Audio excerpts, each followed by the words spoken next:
에베소서 2장입니다.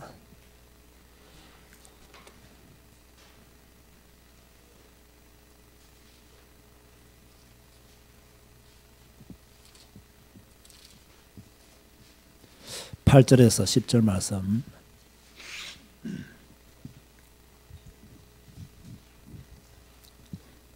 다 같이 합독합니다. 너희는 그 은혜에 의하여 믿음으로 말미암아 구원을 받았으니 이것은 너희에게서 난 것이 아니요 하나님의 선물이라. 행위에서 난 것이 아니니 이는 누구든지 자랑하지 못하게 함이라.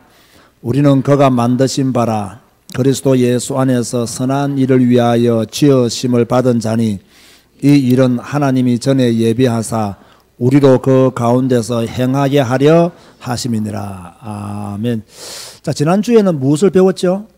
예수 그리스도의 사역에 대해서 우리가 말씀을 드렸죠. 오늘은 하나님이 믿는 자들을 어떻게 구원하시는가 또는 어떻게 구원하셨는지를 구원 하나님의 은혜라는 제목으로 함께 보려고 합니다. 따라서 하세요. 공부하자. 무엇을 공부해야 돼요? 성경을 공부해야 돼요. 그죠? 교회 와가지고 공부하자 하라는데 무엇을 공부해야 됩니까? 영어 이러면 안 돼. 그죠? 교회에서 공부하자 이러는데 무엇을 공부해야 됩니까? 수학 이러면 안 된다고. 교회에서 공부하자 이러면 뭐만 공부해야 돼요? 성경만 딱 공부해야 돼요. 계속 성경을 배우고. 왜 성경을 공부해야 되느냐? 또 왜 제가 이렇게 기초적인 이야기를 다시 한 번 더 하느냐면요. 이 성경을 공부해야 복음이 개인화돼요. 이건 굉장히 중요한 말입니다. 성경을 공부해야 복음이 개인화가 돼요. 또 성경을 공부해 두면요. 믿음이 강해질 수밖에 없어요. 믿음이 단단해질 수밖에 없어요. 그래서 성경을 많이 아는 것이 그 믿음이 단단해질 수 있는 조건이에요. 그런가 하면 우리가 흔히 뭐 본부 메시지가 뭐 각인, 뿌리, 뭐 체질을 바꾸라는데 지금 여러분은 무엇이 잘못 각인되어 있는지도 모르잖아요. 잘못 내려진 뿌리가 무엇인지도 모르잖아요. 나의 체질이 왜 틀린 체질인지 그것도 모르잖아요. 저는요, 딱 이 말씀을 들었을 때 그래, 성경 읽지 않으면 내가 무엇이 잘못 각인되는지도 모른다. 그럼 늘 틀리게 사는 거예요. 성경 읽지 않으면 내게 지금 어떤 선뿌리가 있는지 발견하지 못한다. 그 선뿌리대로 사는 거예요. 내가 성경 읽지 않으면 뭡니까? 내 체질이 얼마나 비복음적인 체질인지 깨닫지를 못한다. 그럼 교회 다니면서 계속 비복음적인 체질로 사는 거예요. 그런데 내가 볼 때는 비복음적인 체질인데 그분은 또 그것을 복음적인 체질이라고 말합니다. 그래서 늘 틀리게 말하고 틀리게 행동할 수밖에 없는 거예요. 왜? 성경을 잘못 아니까 틀리게 말하고 틀리게 행동할 수밖에 없는 거죠. 자, 레위기 18장 3절에서 5절 한번 읽어볼까요? 오늘 집에서 읽었던 말씀이죠. 레위기 18장 3절 5절. 이거는요, 우리 모두에게 너무나 필요한 말씀이에요. 우리 청년들에게도, 우리 학생들에게도 꼭 필요한 말씀이고요. 우리 어른들은 정말로 이 말씀 붙잡고 살아야 됩니다. 기억하고 살아야 됩니다. 자, 레위기 18장 3절 5절을 보면 읽어볼까요? 레위기 18장 3절 5절 시작. 너희는 너희가 거주하던 애굽 땅의 풍속을 따르지 말며 내가 너희를 인도할 가나안 땅의 풍속과 규례도 행하지 말고 너희는 내 법도를 따르며 내 규례를 지켜 그대로 행하라. 나는 너희의 하나님 여호와이니라. 너희는 내 규례와 법도를 지키라. 사람이 이를 행하면 그로 말미암아 살리라. 나는 여호와이니라. 우리에게 뭐라고 말했습니까? 애굽 땅의 풍속도 따르지 말고 앞으로 들어갈 가나안 땅의 풍속도 행하지 마라. 그죠? 애굽 땅의 풍습 그거 행하다가는 죽는다. 들어갈 가나안 땅의 풍습 그거 따라가다가는 죽는다.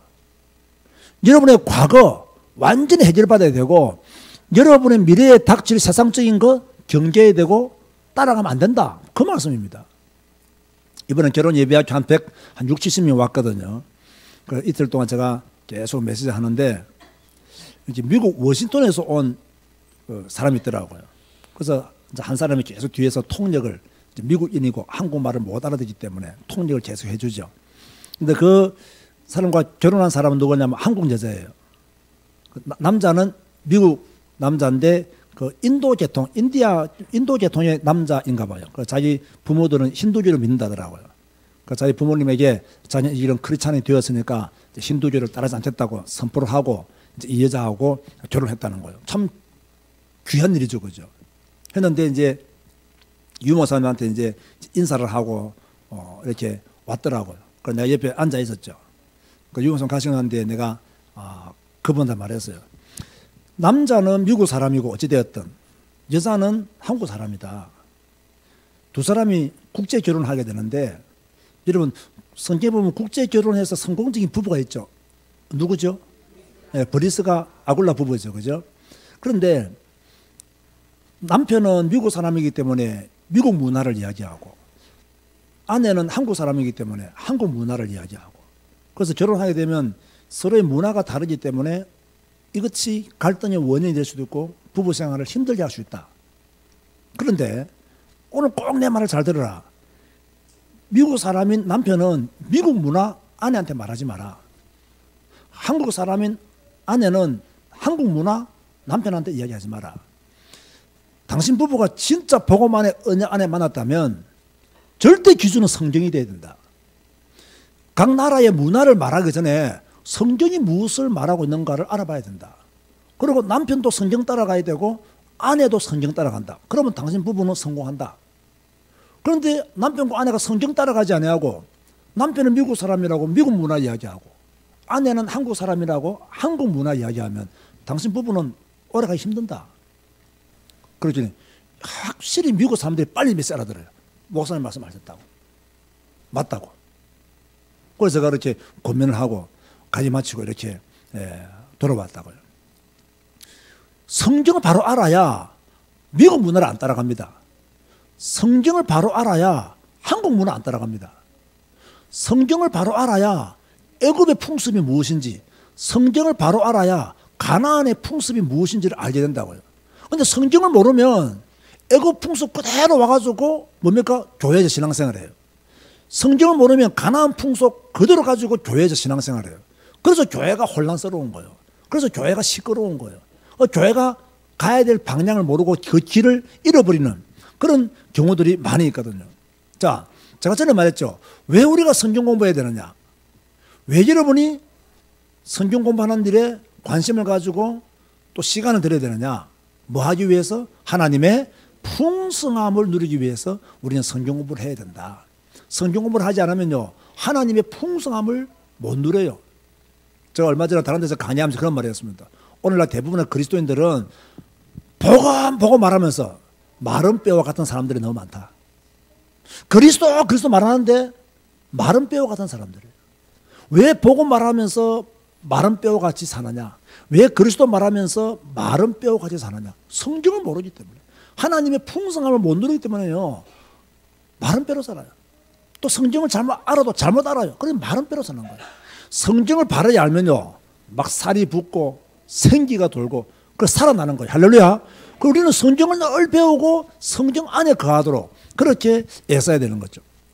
한 번씩 제가 이렇게 카페 운영을 제가 이렇게 하거든요. 내가 읽은 성경 올려주는데요.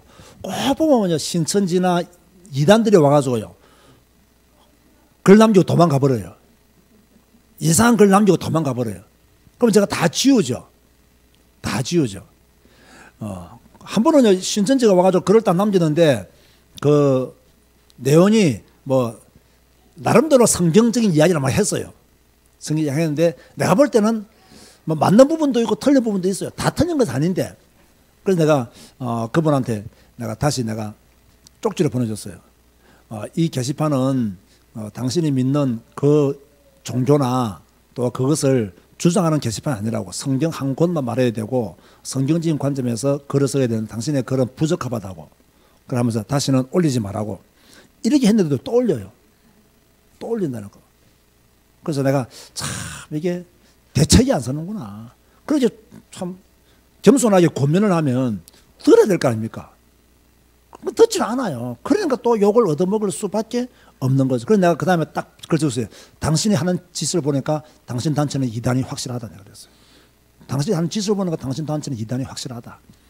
그랬더니 그 뒤로 답이 안 오더라고요. 그런데 또 얼마 전에 또 글 남기고 도망가 버리더라고요. 자꾸 이상한 사람들이 많이 있기는 있는가 봐요. 어쨌든 간에 복음을 제대로 알고 성경을 제대로 알아야 하나님의 풍성함을 누린다. 자, 구원에 있어서 자, 여러분이 구원받았잖아요.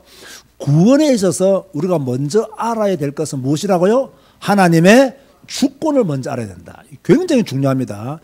로마서 8장 29절 30절 찾아보세요. 구원에 있어서 하나님의 주권을 알아야 된다라고 말하는 이유가 무엇이냐면요, 이 구원은 하나님의 절대적인 계획이라는 거예요. 그래서 구원에 있어서 우리가 하나님의 주권을 먼저 알아야 된다라고 제가 지금 말하고 있는 거예요. 여기 보면요, 아주 중요한 말씀이 나오죠. 다시 읽어볼까요? 시작. 하나님이 미리 아신 자들을 또한 그 아들의 형상을 본받게 하기 위하여 미리 정하셨으니 이는 그로 많은 형제 중에서 맏아들이 되게 하려 하심이니라. 또 미리 정하신 그들을 또한 부르시고 부르신 그들을 또한 어렵다 하시고 어렵다 하신 그들을 또한 영화롭게 하셨느니라. 29절의 핵심이 뭐냐면요, 하나님이 미리 아신 자들을 그 아들의 형상을 본받게 하기 위하여 미리 정하셨다 그랬어요. 이게 하나님의 주권이에요. 하나님의 주권적인 계획이에요. 미리 정하셨다. 자, 미리 정한 그 사람을 30절 말씀에 의하면 부르시고, 하나님이 미리 정해놨죠. 정해놓은 그 사람을 부르시고, 하나님이 부르신 그 사람을 어렵다 하시고, 어렵다 하신 그 사람을 영화롭게 하셨느니라. 그러니까 구원에 있어서 하나님의 주권적인 계획이 먼저 있다는 이야기예요. 여러분이 하나님의 자녀가 되고 싶은 된 것은 하나님의 주권적인 계획이 먼저 있었다는 거예요. 미리 정했다. 이걸 두고 에베소서 1장 4절 6절은 이렇게 말씀하고 있죠. 자, 읽어드릴게요. 곧 창세전에 그리스도 안에서 우리를 택하사. 창세전에 그리스도 안에서 우리를 택하사. 놀랄 노자입니까? 아닙니까? 놀랄 노자죠. 이미요, 창세전에 그리스도 안에서 우리를 택했다. 하나님의 절대적인 계획이에요. 그러니까 도망가면 돼야 안 돼요? 뺑소리 치면 돼야 안 돼요? 칠 수가 없어. 미리 하나님이 정하셨고 부르시고 어렵다 하시고 영어롭게 하셨는데 어딜 도망가요? 하나님이 여러분을 미리 알고 창세전에 이미 우리를 택하셨는데 자꾸 어디로 도망가려고 그래요? 창세전에 하나님이 우리를 택하셨기 때문에 우리는 거룩하고 흠없는 믿음의 삶을 살 것을 에베소 1장 4절 6절에 그렇게 말씀하고 있는 거죠. 다시 말합니다. 구원은 하나님의 주권적인 계획이다. 그죠? 구원은 우리의 공로로 받는 게 아닙니다. 여러분의 의지로, 여러분의 노력으로, 여러분의 선한 행위로 받는 것이 아닙니다. 구원은 오직 하나님의 선택에 의해서 이루어진다는 사실이에요. 그러니까 더 감사해야 돼요. 더 기뻐해야 돼요. 더 즐거워해야 된다고. 만약에 우리의 노력이나 우리의 의지나 우리의 공로로 우리가 구원을 받는다면 크게 기뻐할 일이 별로 없습니다. 크게 영광스러운 것도 별로 없어요. 그런데 구원은 하나님의 절대적인 계획 안에서 하나님이 미리 정하시고 정한 그 사람을 부르시고 부른 그 사람을 어렵다 하시고 어렵다 하신 그 사람을 영어롭게 하시고 이 놀라운 일들이 창세전에 이미 하나님이 우리를 택하사 이루어졌다는 것이 너무나 놀랍고 너무나 감사하고 내 공로 없고 내 노력 없이 하나님의 자녀가 된 것에 대한 기쁨이 여러분에게 차고 넘쳐야 돼요. 안 넘치시는가 봐. 안 넘치시는가 봐. 이 구원에 대한 기쁨과 감격이요 우리에게 있어야 되는 거예요. 우리 옆에 계시는 분들에게 한번 축하하시기 바랍니다. 눈 딱 쳐다보고요 똑똑하게 말하세요. 세연이 졸지 말고 똑똑하게 이야기해라. 알았지? 하나님의 주권적인 은혜로 구원받은 것을 축하드립니다. 다시 한 번 더 하나님의 주권적인 은혜로 구원받은 것을 축하드립니다. 감사하시죠? 라고 물어봐요. 예, 감사해야 됩니다. 우리의 공로나 우리의 의지가 아닌 하나님의 주권적인 은혜로.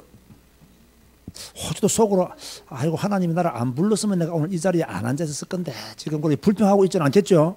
그죠? 주권적인 은혜로 구원받은 거예요. 자, 그래서 구원은 하나님이 주신 선물이에요. 우리에게 거저 주시는 하나님의 은혜의 선물이라고 오늘 본문은 그렇게 말씀하고 있죠. 자, 구원의 시작은 뭐냐? 하나님의 사랑이다. 요한복음 3장 16절에 시작. 하나님이 세상을 이처럼 사랑하사 독생자를 주셨으니 이는 그를 믿는 자마다 멸망하지 않고 영생을 얻게 하려 하심이라. 하나님이 세상을 이처럼 사랑하사, 그죠? 독생자를 주셨다. 그를 믿으면 멸망하지 않고 영생을 얻는다. 그런 이야기하고 있어요. 로마서 5장 8절에는요, 우리가 아직 죄인 되었을 때에 그리스도께서 우리를 위하여 죽으심으로 하나님께서 우리에 대한 자기의 사랑을 확정하셨느니라. 그렇게 말씀하고 있죠. 하나님 우리를 사랑하시기 때문에 우리가 구원받은 거예요. 하나님 우리를 사랑했어요. 제가 이제 결혼 예배학교 하면 늘 똑같은 말을 계속 하거든요. 제가 참 하나님의 복을 많이 받은 것 같아요. 20년 전에 강의 준비했던 걸 지금까지 써먹어요. 이건 변하는 것이, 성경은 변하는 것이 아니기 때문에. 그래서 제가 항상 하는 말씀입니다. 결혼은 내가 사랑하는 사람과 하는 것이 아니다. 사랑을 믿고 결혼하는 애들 진짜 어리석은 애들이다. 너희들 사랑을 믿을 수 있느냐? 못 믿는다. 사랑은 변하는 거예요. 사랑은 변한다. 못 믿는다. 그래서 우리는 하나님이 짝지어준 사람을 만나야 된다. 하나님이 짝지어준 사람을 사랑해야 된다. 그런 이야기를 하죠. 그런데 청년들이 이 말 알아들을까요? 못 알아들을까요? 못 알아들어요. 전부 다 사랑 타령하고 있는데, 그지? 내 말이 이상하게 들리는 거예요. 하나님이 짝지어준 사람을 사랑해야 된다. 이런 말을 잘 못 알아듣는 거죠. 그럼 하나님이 짝지어준 사람이 누구냐? 이런 것은 결혼 예배학교 와서 강의 들어야 돼요. 아시겠습니까? 여기서 강의를 들으면 가치가 떨어지기 때문에 못하는 거죠. 그리고 구원의 시작은 뭐냐? 하나님의 사랑이다. 근데 하나님의 사랑은 변합니까? 안 변합니까? 안 변한다는 게 또 축복이에요. 하나님의 사랑이 변하면 우리는 냉온탕을 늘 왔다 갔다 해야 됩니다. 근데 하나님의 사랑은 변하지가 않아요. 그죠? 그게 감사한 거죠.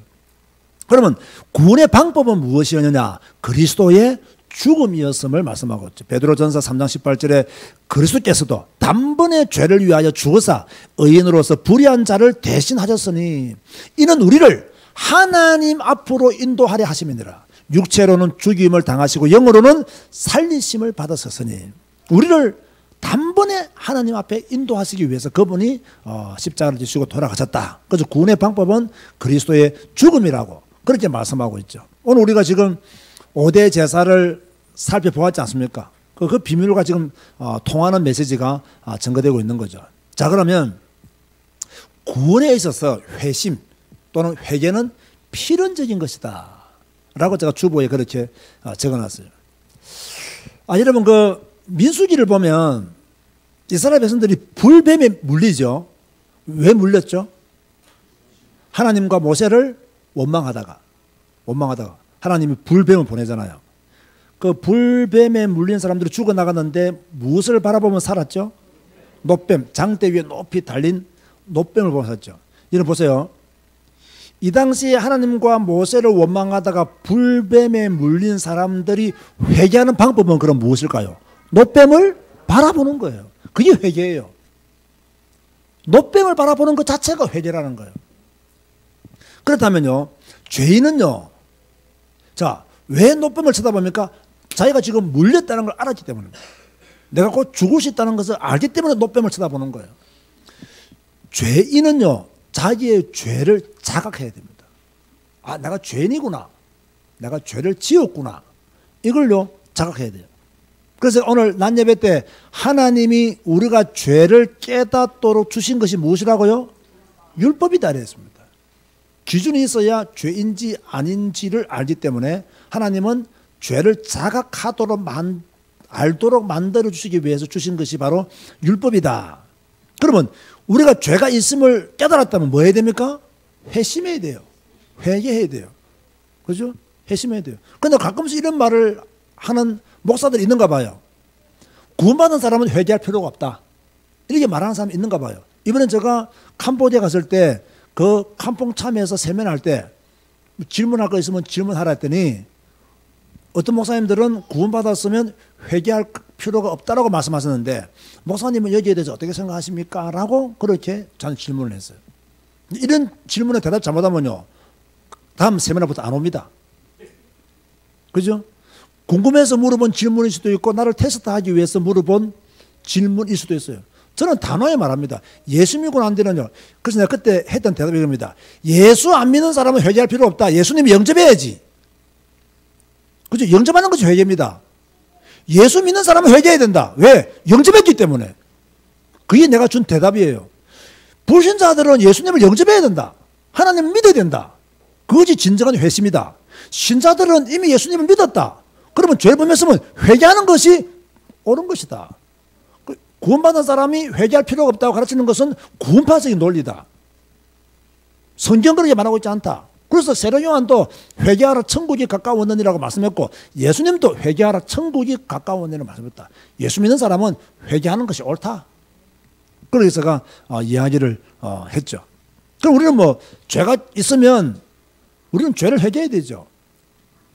자, 여러분이 조금 지금부터요 먹고 사는 문제 두고 근심하지 말고 미래 문제 두고 근심하지 말고 성경에 보면요 여러분이 진짜로 근심하고 걱정해야 될 것을 알려주는 데가 있어요. 고린도후서 7장 9절에서 10절 보세요. 여기 보면 여러분이 무엇을 근심해야 되는지 성도들이 무엇을 걱정해야 되는지 우리는 날마다 무엇을 먹을까 무엇을 입을까 무엇을 마실까 염려하잖아요. 그런데 성경은요 이것 좀 근심해봐라고 말씀하고 있어요. 고린도후서 7장 9절 10절을 보면 다 같이 읽어볼까요? 9절 10 시작. 내가 지금 기뻐함은 너희로 근심하게 한 까닭이 아니요 도리어 너희가 근심함으로 회개함에 이른 까닭이라. 너희가 하나님의 뜻대로 근심하게 된 것은 우리에게서 아무 해도 받지 않게 하려 함이라. 하나님의 뜻대로 하는 근심은 후회할 것이 없는 구원에 이르게 하는 회개를 이루는 것이요 세상 근심은 사망을 이루는 것이니라. 세상 근심 많이 하면 뭐에 이른다? 사망에 이른다. 이게. 근데 우리가 내가 어떻게 하면 하나님의 뜻대로 살 수 있을까? 이런 것을 내가 근심하면 뭡니까? 구원에 이른다. 여러분 지금부터 무엇을 많이 근심해야 돼요? 내가 어떻게 하면 예배에 많이 갈 수 있을까? 이런 거 근심 좀 해야 돼. 내가 어떻게 하면 1시간 기도에 가서 기도 많이 할 수 있을까? 이런 거 좀 근심해야 돼. 내가 어떻게 하면 전도하고 내가 어떻게 하면 선교할 수 있을까? 이것 좀 근심해야 돼요. 근데 여러분의 근심은 내가 어떻게 하면 많이 놀 수 있을까? 내가 어떻게 하면 세상을 더 많이 즐길 수 있을까? 내가 어떻게 하면 교회 많이 안 가고 그냥 땡땡이 칠 수 있을까? 이런 걸 근심한다니까요. 그러니까 망하는 근심이라 그거는. 하나님의 영광을 위한 근심을 주님의 뜻을 이루기 위한 근심을 한번 해볼 필요가 있다. 그렇게 고린도후서 7장에서 우리에게 말씀해 주고 있는 거죠. 자, 죄를 회개하는 사람은 누구께 돌아가는 것이 됐습니까? 그리스도께 돌아가는 자이다. 죄를 회개하는 자는 그리스도께 돌아가는 자이다. 그러므로 구원받은 사람은 회개할 필요가 없다라고 말하면 된다 안 된다? 안 된다. 구원받았다고 하면서 죄를 지었으면서 불구하고 회개하지 않으면 그리스도께 안 돌아가겠다는 겁니다. 이게 바로. 죄를 지었으면 회개하는 것이 나는 오늘도 그리스도께 돌아가기를 원합니다라고 말하는 거예요. 그죠? 그러기 위해서는요. 우리가 먼저 예수님을 주로 고백해야 돼요. 예수님을 나의 그리스도로, 나의 주인으로, 나의 구원자로 고백해야 돼요. 그 다음에 보세요. 예수님께서 나의 구원자로, 나의 대속자로 고백한다는 말은요. 예수님의 부활을 믿는 것입니다. 예수님의 부활을 안 믿고 이런 고백하면 그거 틀린 고백입니다. 예수님의 부활을 믿고 예수님을 나의 구주로 고백해야 됩니다. 굉장히 중요합니다. 그런가 하면 이미 우리가 구원받았고 예수 그리스도를 믿음으로 내가 또 부활을 믿음으로 하나님의 자녀가 되었다면 그 이유로는 계속 예수님의 이름을 불러야 돼요. 예수님 이름을 계속 불러야 돼요. 여러분의 지금 시간표는 무엇을 해야 될 시간표냐? 염려하고 근심하고 불신하고 지금 누워있을 시간표가 아니라 예수님의 이름을 주님 오시는 그날까지 계속 불러야 될 시간표예요. 우리 교회는 올해 예수님 이름을 계속 불러야 돼요. 할렐루야. 계속 불러야 됩니다. 제가 지난 화요일 날 1시간 기도하면서 이런 말을 했죠. 저는 지금까지 뭐 교회 건축이나 이런 것에 대해서 별로 이렇게 신경을 별로 안 썼어요.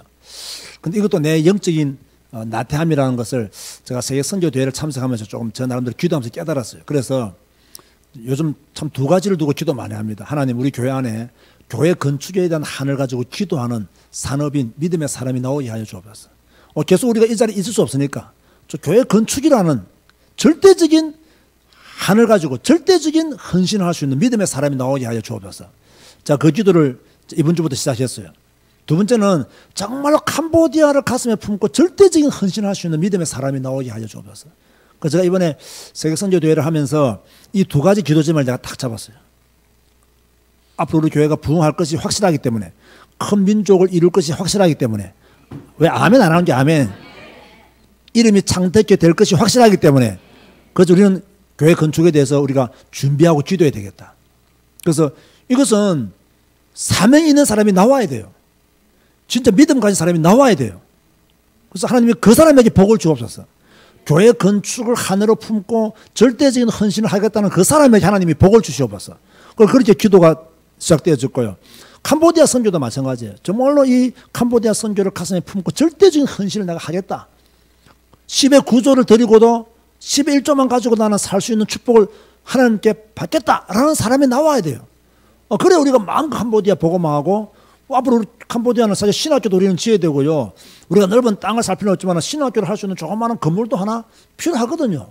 그렇기 때문에 우리는 그런 것을 그냥 막 그래 기도하지 뭐 이런 정도가 아니라, 그런 것을 비전을 품고 기도할 수 있는, 그저 하늘 품고 그 응답을 받기를 소원하는 그런 사람들이 나와야 되겠다.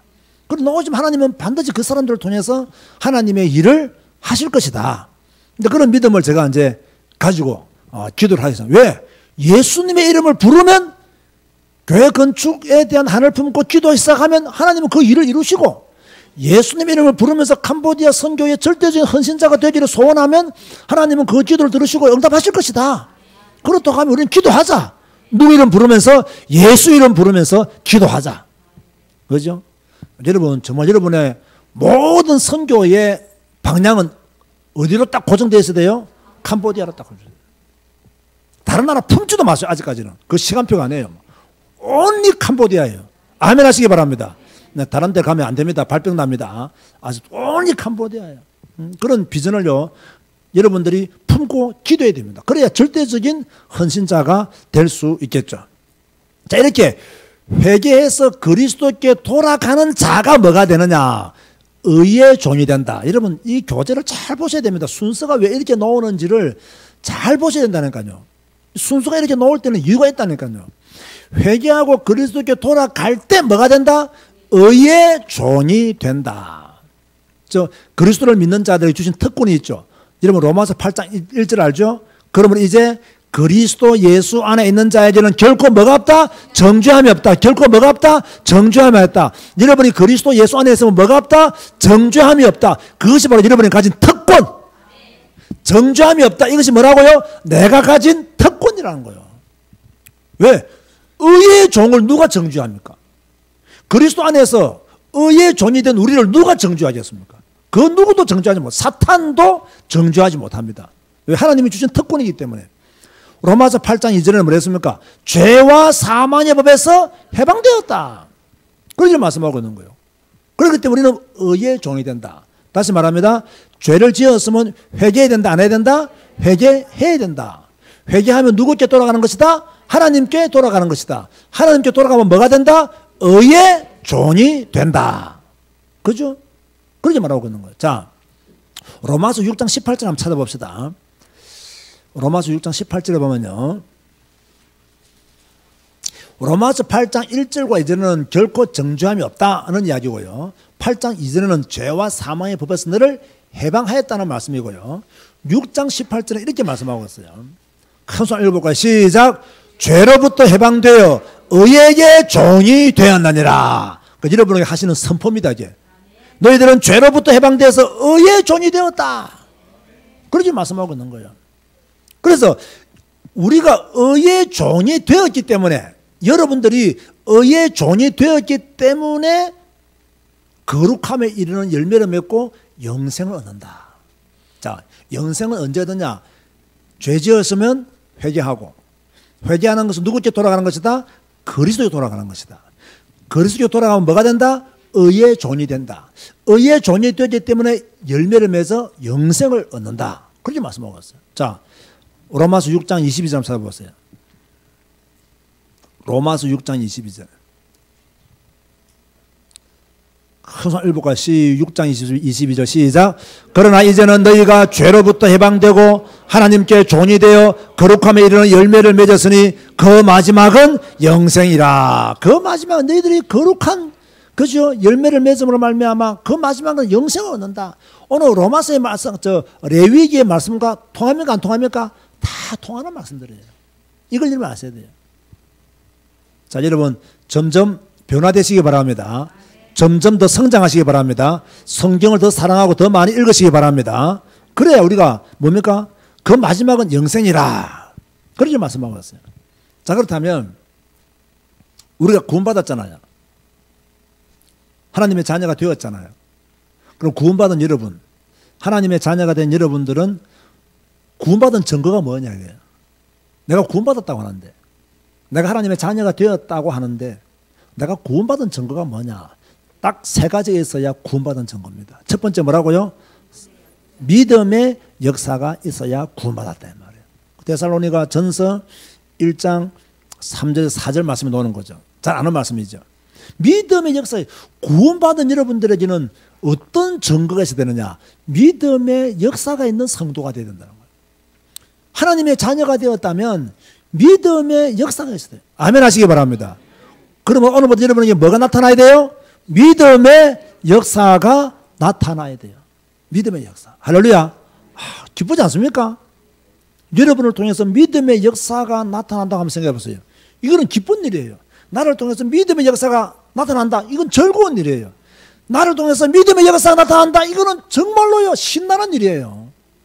이런 응답을 가지고 있어야 돼요. 왜 그러냐? 자, 진정한 믿음은요 행함으로 나타나게 되어 있어요. 진짜 믿으면 행함으로 딱 믿음이 나타나게 되어 있어요. 또 진짜 믿는 사람은요 여러 가지 시험을 이길까요? 못 이길까요? 이겨내요. 그게 바로요 베드로전서 1장 6절 7절 여러 가지 시험이 우리에게 있어요. 그것도 기쁘게 즐겁게 신나게 이기는 거예요. 여러 가지 시험 중에서 제가 그렇게 하는 말이 있죠. 결혼 예배할 때 하는 말인데요. 청년들이 이렇게 뭐 여러 이성들을 사귈 수 있잖아요.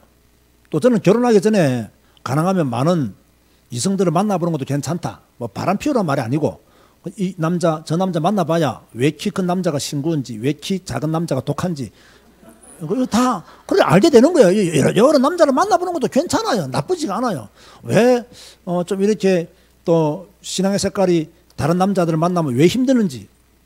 제가 몇 년 전에요. 저거 한 5, 6년 된 것 같아요. 우리 희민이가요. 저는 우리 희성이가 뭐 이렇게 여자를 교제한다는 말을 내가 거의 못 들어봤어요.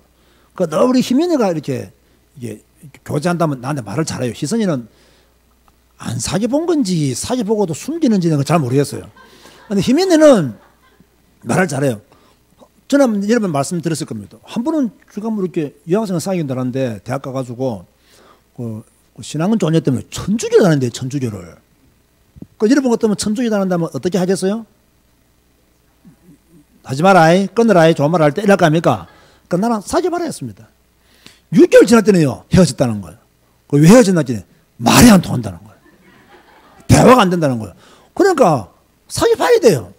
그 부모가 막 사귀지 말라면요 골치 아파서요. 사귀어 봐라. 그럼 헤어진 거예요. 그래서 천주교를 다니는 자매하고는 대화가 안 되는구나. 그래서 아빠가 오직 복음 깨달은 사람 데리고 하는구나. 뭐 사귀어 보는 게 좋아요. 그러니까 제가 말하고 싶은 그게 아니고요. 뭐 전여총 갈 때 이렇게 교제할 수 있잖아. 그럼 헤어지면요 이렇게 막 갑자기 막 울고 싶고 막 밤에 잠이 안 오고 막 갑자기 시를 쓰고 이러면 내가 차 속으로 경상도 말로 뭐라 욕할까요?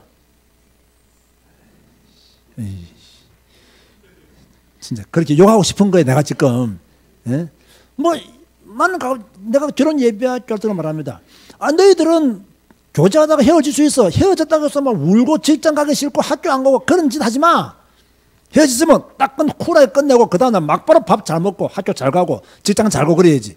헤어졌다고 울고불고 앉아가지고 짝 짊어지고 있는 것처럼 왜 그러냐고 내가 막 뭐라 하죠.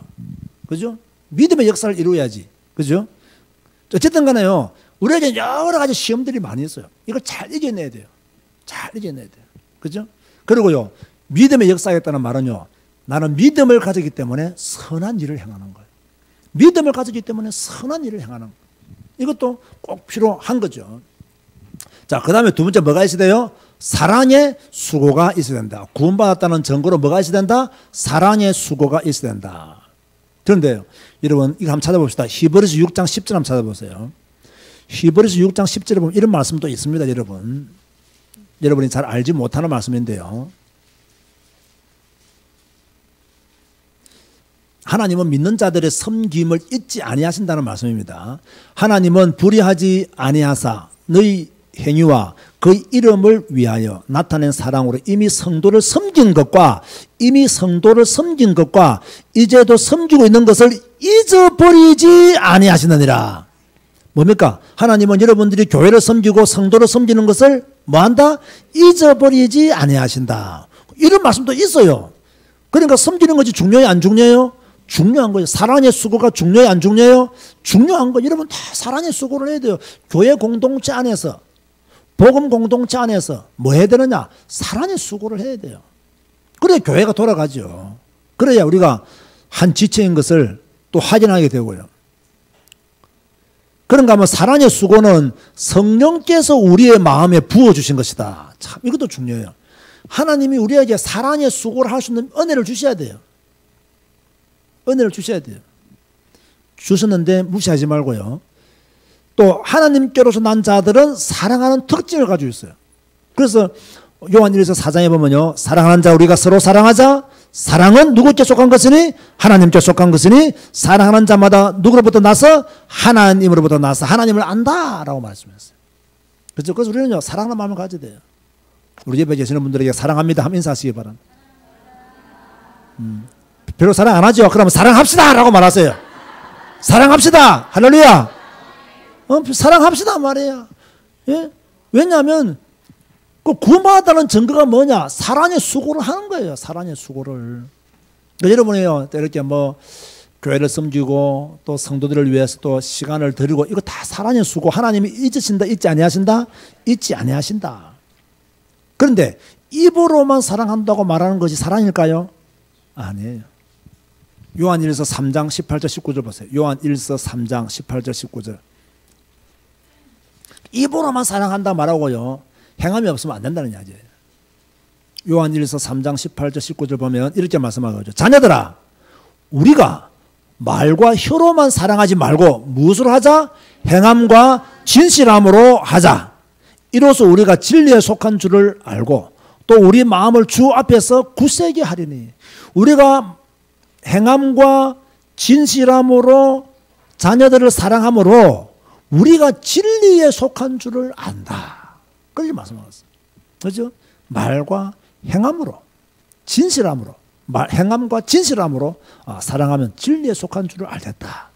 입으로만 사랑한다 하지 말고 우리는 행함과 진실함으로 사랑할 수 있는 그 사람이 바로 구원받은 증거라는 거예요. 제가 지금 구원받은 증거로 말하고 있는 겁니다. 첫 번째 뭐랬죠? 구원받은 증거로 뭐가 나타난다? 믿음의 역사가 나타난다. 두 번째는 사랑의 수고가 있다. 그 사람이 구원받은 사람이라는 거예요. 내가 입으로만 구원받았다고 해서 구원받은 게 아니라 믿음의 역사가 있는가를 잘 보면 그 사람이 구원받았는가를 알 수 있어요. 사랑의 수고를 하고 있으면 그 사람은 구원받은 사람이에요. 세 번째가 뭐예요? 소망의 인내를 가져야 돼요. 자, 오늘 여러분이 꼭 이 세 번째 말은 정말 잘 들어야 됩니다. 소망의 인내를 가져야 구원의 증거를 가진 자다. 그렇죠? 마태복음 10장 22절 보면요, 예수님은 끝까지 견디는 자가 구원을 받는 데 했습니다. 끝까지 견디는 자가 구원받는다. 그런데 디모데전서 4장 10절에는요, 자신의 소망을 하나님께 두는 자는 끝까지 인내할 수 있다. 이 진짜 맞는 말이에요. 자신의 소망을 누구께 두는 자는, 하나님께 두는 자는 끝까지 인내할 수 있어요. 그럼 자신의 소망을 사람에게 두면 끝까지 인내한다 못한다? 못해요. 왜? 그 사람은 신이 아니거든요. 계속 그 사람을 통해서 소망을 얻을 수가 없어요. 그죠? 그러니까 자신의 소망을 하나님께 두면요, 하나님을 바라보고 인내할 수 있는 거예요. 하나님의 응답을 바라보고 인내할 수 있는 거예요.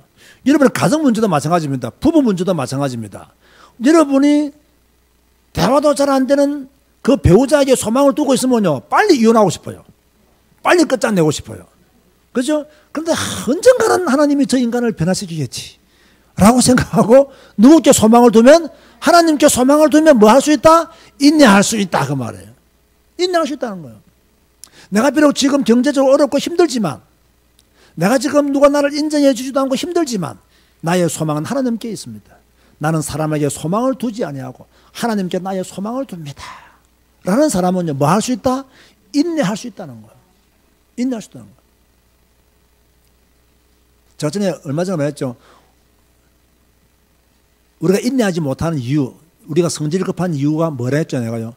믿음이 없기 때문에 인내하지 못하고 믿음이 없기 때문에 성격이 급한 거예요. 믿음이 있는 사람은요, 여유가 있어요. 믿음이 있는 사람. 인내심이 있는 사람은 믿음이 큰 사람이에요. 우리는 성격이 급하다는데 아니에요. 믿음이 없고 인내심이 약하기 때문에 성격이 급한 것 나타나는 거예요. 잘 들어보세요. 제 말을 틀리지 말는지. 여러분 자신의 소망을 누구께 두고 있습니까? 그럼 인내할 수 있습니다. 아시겠습니까? 사람에게 두면 인내 못합니다. 사람에 따라 늘 나도 바뀌어야 돼요. 늘 하나님께 다 나의 소망을 두는 거예요. 여러분의 소망 하나님께 거시기 바랍니다. 딱 하나님께 소망을 두시기 바랍니다. 그러면 여러분 뭐 할 수 있느냐? 인내할 수 있어요. 구원받은 증거가 뭐냐? 소망의 인내를 가지고 있는 사람이 구원받은 증거예요. 구원받은 증거예요. 우리는요, 믿음을 가지고 인내해야 돼요. 믿음을 가지고 소망을 품고 기다려야 돼요. 그죠? 믿음이 없으면 인내 못 합니다. 믿음이 있어야 연단도 받는 거예요. 또 연단이 있어야 우리 뭡니까? 순금같이 노는 거예요. 순간 노는 거예요. 여러분 잘 명심하세요. 하나님은 여러분에게 거저 복을 주지 않습니다. 하나님은 여러분에게 거저 큰 응답, 누구냐, 니 이 큰 응답 받아라. 가만히 있는데 고생도 안 하는 여러분에게 거포 안 줍니다. 저는요, 딱 성경 보니까요, 고생 실컷 하고 난 뒤에 받는 게 복이더라고. 참 이상해요. 아브라함 고생 엄청 했습니다. 심지어 누구까지 드려야 했어요? 아들 이삭까지 드려야 된다고. 고생, 우리는 그런 고생을 안 했잖아요. 그래서 우리는 믿음의 조상이 못 된 거예요. 여러분 복 받기를 원한다면 고생을 기뻐하시기 바랍니다. 문제 오면 그 문제를 기뻐하시기 바랍니다. 참 아멘을 확신 있게 못하지. 고생을 싫어한다는 거예요. 복만 좋아한다는 거예요. 이걸 두고 도둑놈 심부라는 거예요. 고생은 노, 축복은 오케이. 이게 아니에요. 근데 사실요, 누가 고생을 좋아하겠어요? 누가 아픔을 좋아하겠어요? 고생 좋아하는 사람 없습니다. 아픔 좋아하는 사람 없습니다. 그런데요, 우리가 아픔을 좋아하지 않고 고생을 좋아하지 않지만 하나님은 그 방법을 통해서 우리에게 복 주시기를 원하시는 거예요.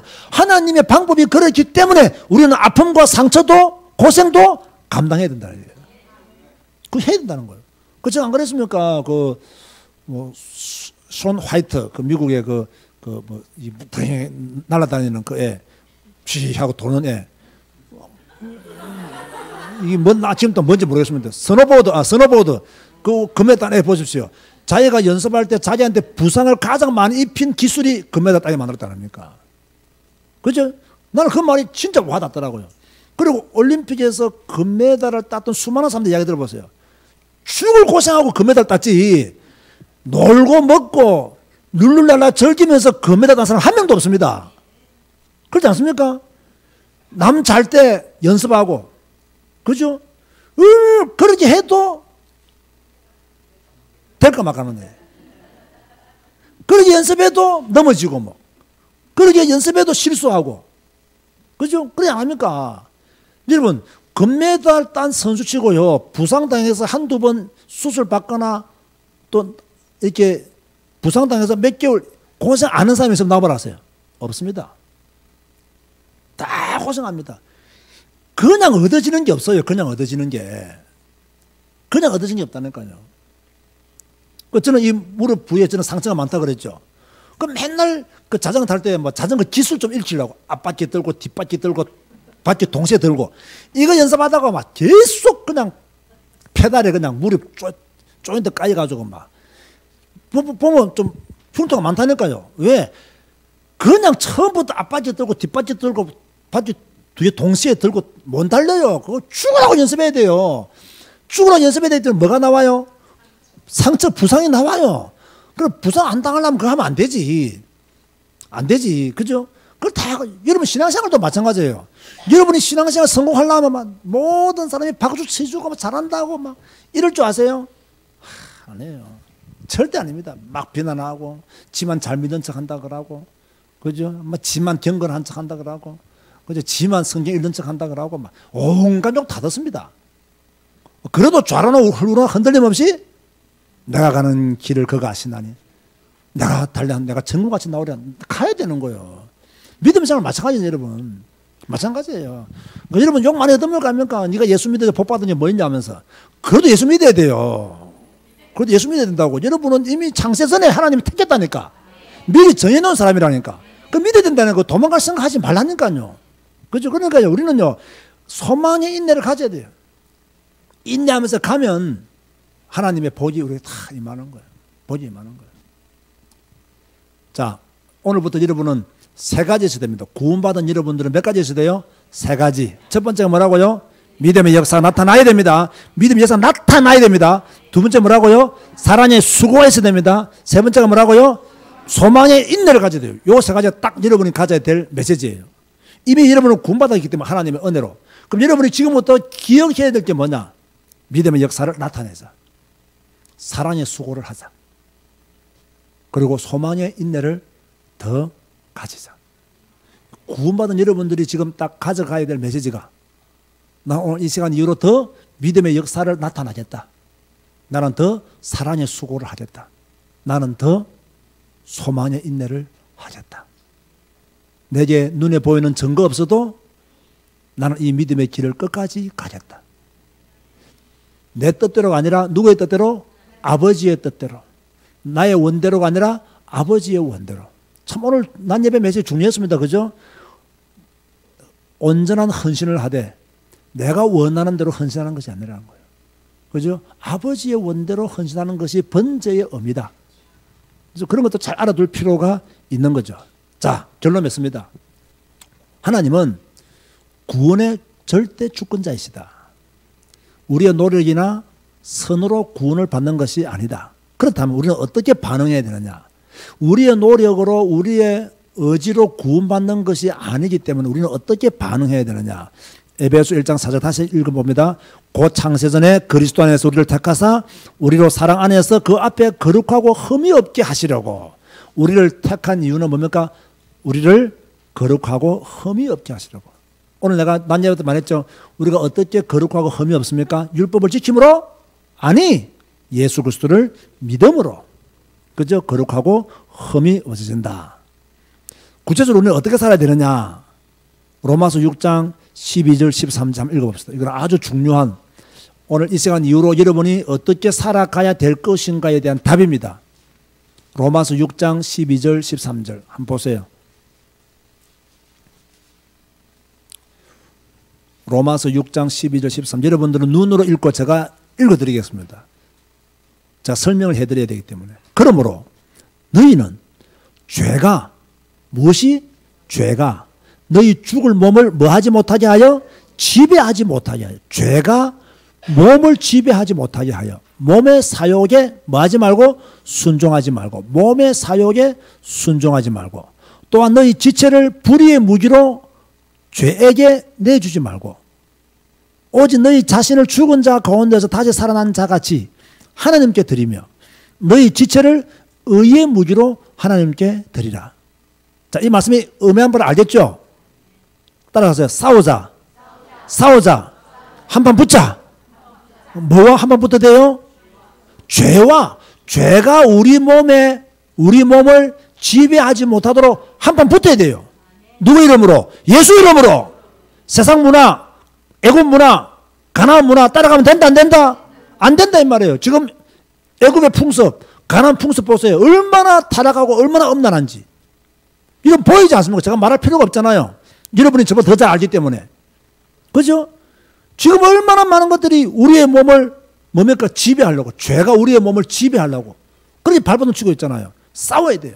한판 붙어야 돼요. 여러분의 지체를 뭐에게 내주면 안 돼요? 죄에게 내주면 안 돼요. 누구께 드려야 돼요? 하나님께 드리기 위해서 싸워야 된다는 말이에요.